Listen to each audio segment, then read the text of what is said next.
चित्वा मुनिन्दो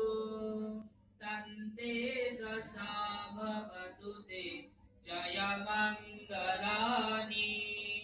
नादागिरि गजवरं अतिमतभूतं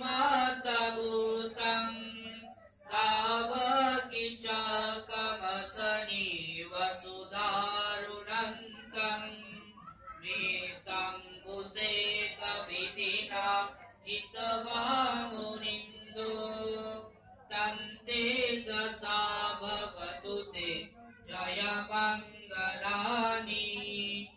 उकितखगमतिहतसुधारुणन्तं तावन्ति योजनपथं गुलिमालवन्तम् इति विसङ्कतमनो चित्त